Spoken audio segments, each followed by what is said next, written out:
Oke, Assalamualaikum warahmatullahi wabarakatuh. Selamat pagi kepada Pak Ubay selaku dosen pengampu mata kuliah Artificial Intelligence dan Big Data. Semoga Bapak dalam keadaan sehat walafiat dan selalu diberikan kesehatan. Amin, amin, ya robbal alamin. Perkenalkan, nama saya Citra Syafadila dengan NIM akhir 42 atau NIM saya itu 1010824000042. Jadi pada kesempatan video kali ini saya akan mendemonstrasikan hasil proyek tugas akhir UAS saya secara menyeluruh. Seperti yang sedang tampil pada halaman depan laporan saya di layar saat ini, proyek penelitian ini berjudul Penerapan Algoritma Decision Tree dan Random Forest untuk klasifikasi kondisi ramai dan sepi berdasarkan data transaksi kantin kampus. Oke, jadi sebelum kita membedah kode programnya, saya ingin memaparkan sedikit latar belakang dari proyek ini. Masalah nyata yang kami amati di area kantin kampus adalah tingginya fluktuasi kedatangan pengunjung yang sering menyebabkan antrian panjang pada jam-jam tertentu. Hal ini tentu menyulitkan pemilik stand dalam mengelola ketersediaan makanan dan jumlah staf pelayanan. Oleh karena itu, tujuan dari penelitian ini sendiri adalah membangun sistem AI yang mampu mengklasifikasikan kondisi kantin secara otomatis.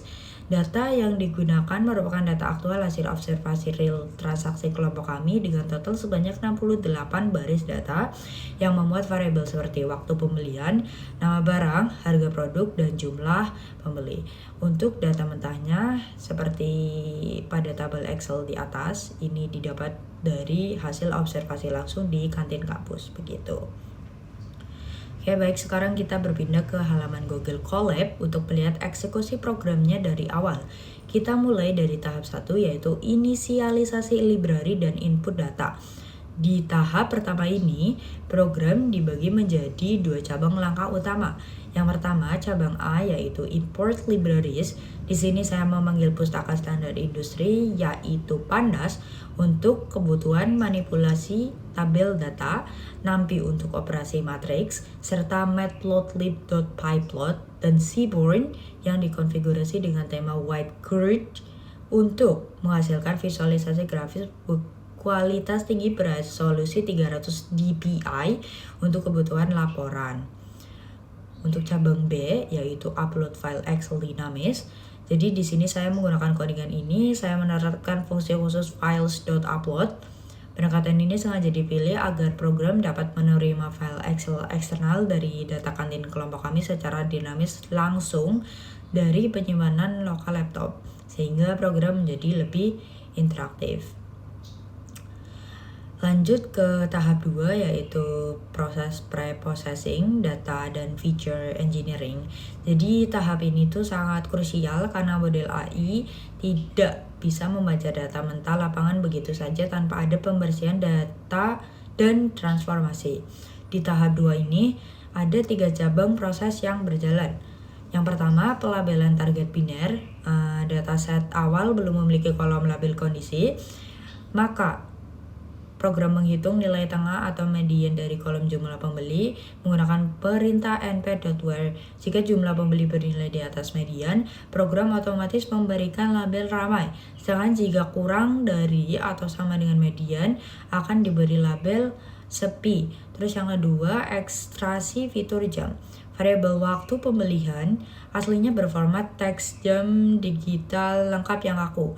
Agar bisa dijadikan fitur prediktor numerik, program mengonversinya menggunakan pd.toDataTime dan mengambil angka jamnya saja lewat perintah .data.hour menjadi kolom baru bernama jam.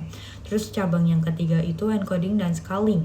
Karakter tekstual nama menu pada kolom nama barang ditransformasikan menjadi representasi angka diskrit menjadi fungsi label encoder. Selanjutnya, seluruh skala fitur disetarakan menggunakan standar scalar agar bobot data seimbang saat diproses model AI.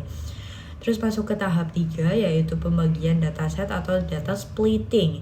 Konfigurasi ini di tahap ini diatur secara ketat mengikuti parameter individu ujian saya yang berbasis pada kombinasi nomor identitas akhir atau NIM saya yaitu 42. Pembagian data ini dipecah ke dalam dua aturan konfigurasi tetap. Yang pertama itu proporsi data pengujian. Fungsi train test split di setel dengan parameter test size 0,28. Aturan ini mengartikan bahwa program mengalokasikan tepat 28% porsi data untuk proses pengujian testing data. Sedangkan 72%-nya itu dominan digunakan sebagai data pelatihan atau bisa disebut training data untuk melatih kecerdasan model. Terus yang kedua itu kontrol eksperimen. Parameter random stat dikunci tepat pada angka 42 karena NIM akhir saya itu 42. Pencucian benih acak ini bertujuan agar setiap kali program dijalankan ulang dari atas, pembagian baris datanya akan selalu konsisten dan menghasilkan nilai akurasi yang stabil. Kita bergeser ke tahap 4, yaitu pembuatan grafik visualisasi eksplorasi data. Sebagai catatan penting, sesuai dengan aturan laporan, seluruh output numerik dalam grafik program ini telah dikunci ke dalam format desimal murni, sehingga bersih dari tampilan notasi eksponensial atau annotation agar mudah diinterpretasikan oleh pembaca. Oke, jadi mari kita cermati grafik pola rata-rata jumlah pembeli berdasarkan jam operasional kantin kampus yang tampil di layar saat ini. Terlihat sebuah tren perilaku konsumen yang sangat jelas, di mana kurva mengalami lonjakan tajam dan mencapai titik puncak tertinggi peak hour tepat pada pukul 12.00 WIB. Temuan data ini sangat logis karena pukul 12 siang itu merupakan waktu istirahat pergantian kelas kuliah di kampus. Namun tepat pukul pada jam 1 atau sekitar 13.00 WIB, grafik menunjukkan kondisi langsung merosot turun secara drastis karena mahasiswa sudah kembali ke ruang kelas gitu. Sekarang kita sampai di tahap paling akhir, yaitu pemodelan AI, evaluasi dan komparasi performa akhir.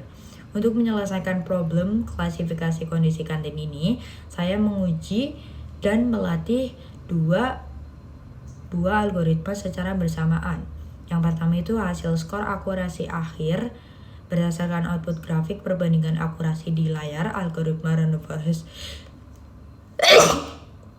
Oke, jadi sampai ke hasil skor akurasi akhir, yaitu perbandingan akurasi di layar algoritma random forest classifier mencatat performa yang lebih tinggi dan unggul dengan pencapaian persentase akurasi akhir sebanyak 65%.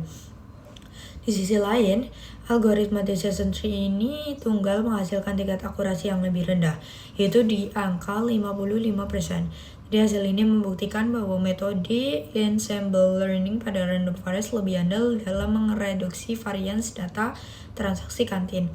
Jika ditinjau dalam melalui visualisasi matriks kebingungan berdamping ini, terlihat bahwa model random forest ini jauh lebih stabil dalam mengklasifikasikan kondisi data aktual secara tepat.